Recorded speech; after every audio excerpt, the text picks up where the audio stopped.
ce temps-là, à Blois, la belle cité construite autour de son château se souvenait qu'elle avait été autrefois le siège de la Bibliothèque nationale. Des générations d'imprimeurs libraires, fiers de ce passé glorieux, mettaient sous presse des livres qui étaient transportés par la Loire. Jean, un jeune marinier, matelot à bord d'un petit futreau, le Saint-Augustin, était spécialisé dans le transport des livres et venait se fournir chez Étienne Charles, imprimeur royal, grande rue à Blois. C'était une messagerie avant l'heure. Si cette cargaison n'était pas lourde, les quantités alors n'exigeant nullement des volumes importants, il y avait bien des précautions à prendre, car comme chacun sait, le livre ne goûte guère à l'humidité, chose fort répandue sur un bateau. C'est donc avec moult précautions et des dispositions spécifiques d'emballage que se faisait le transport de la précieuse cargaison vers les quelques librairies ligériennes.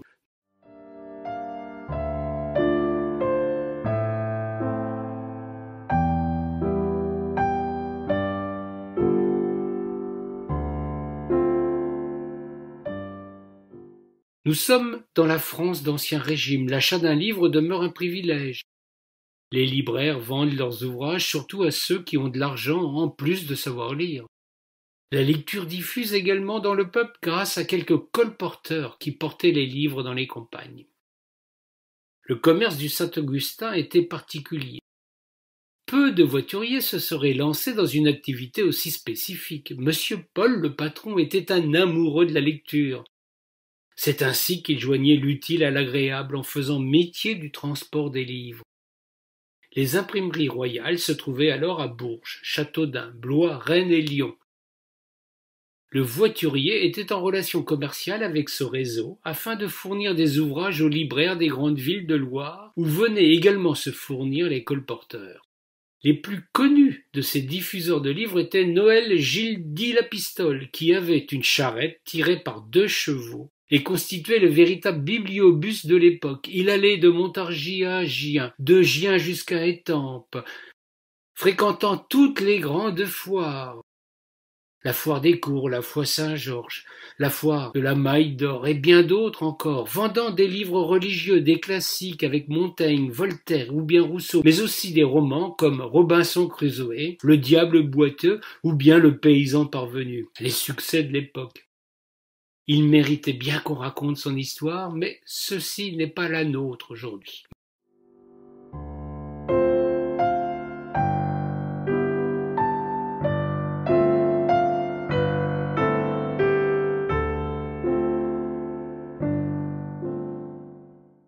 Monsieur Paul transportait avec un immense soin des livres qu'il se faisait un malin plaisir à lire pendant le voyage, tandis que Jean, son matelot, était à la manœuvre. Ces gens qui portaient aux libraires leurs commandes, tandis que son patron ne quittait jamais son embarcation, toujours plongé dans un roman qu'il devait achever avant que d'arriver à son destinataire. Jean aimait à se dégourdir les jambes. Il avait des habitudes chez les libraires. Avec l'un, il buvait un café, avec l'autre, un alcool de prune, chez le troisième, un verre de blanc. Il discutait quelques minutes, puis s'en retournait bien vite sur le Saint-Augustin. Un curieux nom qui venait de celui qui avait imposé la lecture silencieuse, supplantant alors la lecture à haute voix.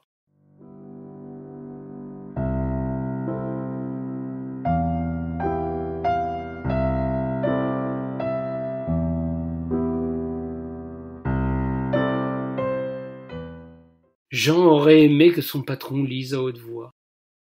Il en aurait profité un peu, mais au lieu de quoi il partageait son existence avec un homme qui ne lui parlait jamais. Il lui en voulait d'autant qu'il avait un secret qu'il ne pouvait pas lui avouer. Il fallut un concours de circonstances pour que Jean se trahisse et que son existence bascule.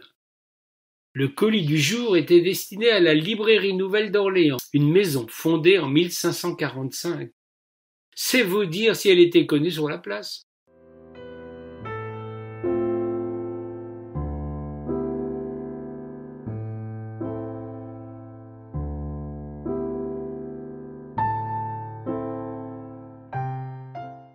Ce jour-là, Monsieur Paul était justement plongé dans la lecture de Robinson Crusoe. Il avait nulle envie de sortir de cette aventure passionnante.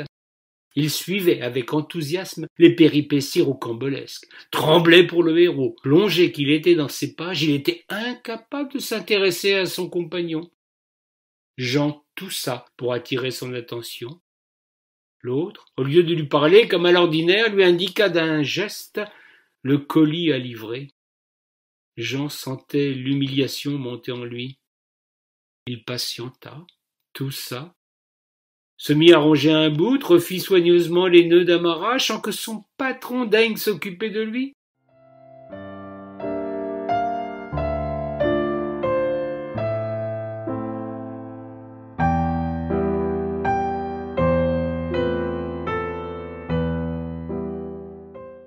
Ce manège dura quelque temps jusqu'à ce que soudain, Monsieur Paul s'irrite de ne pas le voir filer.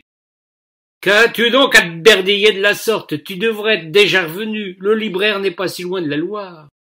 Que fais-tu, grand nigaud, à te berlasser au lieu de faire le travail pour lequel t'es appointé ?» Jean, à sa plus grande honte, dut lui avouer qu'il ne savait pas lire. Il le fit les larmes aux yeux d'une manière si touchante que Monsieur Paul en fut bouleversé.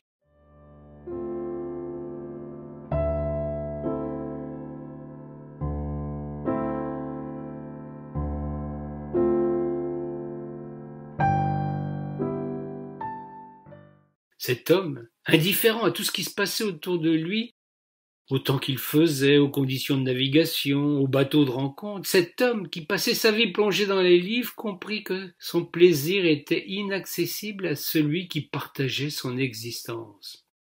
Tandis que Jean livra le colis, son patron héla les calfats de la cale voisine pour sortir le futreau hors de l'eau. Puis, Monsieur Paul se mit à gratter la devise de son bateau. Il effaça son nom, le Saint-Augustin, et inscrivit un nouveau patronyme, le bateau-livre. Jean, de retour de sa course, demanda une explication. Monsieur Paul lui jura que désormais il lirait à haute voix les histoires qui peuplaient ses journées, tant que Jean n'avait pas appris à lire.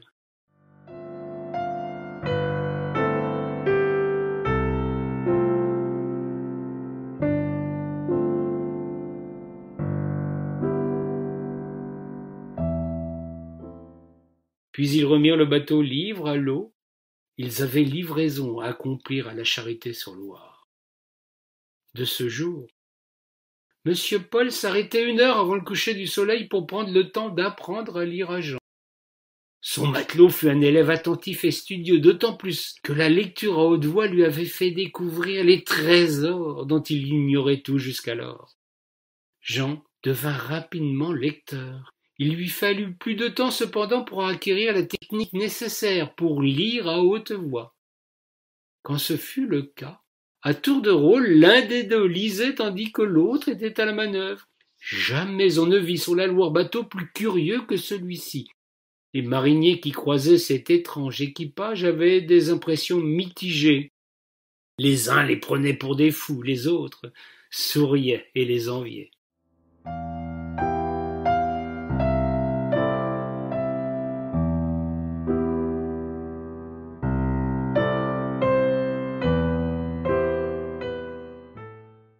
Le bateau-livre continua son périple.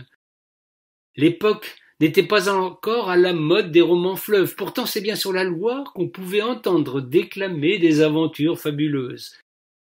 La lecture libère les esprits, elle ouvre de nouveaux horizons. Un vent de liberté soufflait sur la rivière et dans tout le pays. Il n'était pas rare qu'aux escales un attroupement se fît autour du bateau-livre, quand Jean puis Paul lisait à tour de rôle une histoire pour le bonheur de ceux qui étaient venus à leur rencontre. Ils se firent ainsi passeurs de lecture. Le siècle des Lumières avait trouvé son fanal.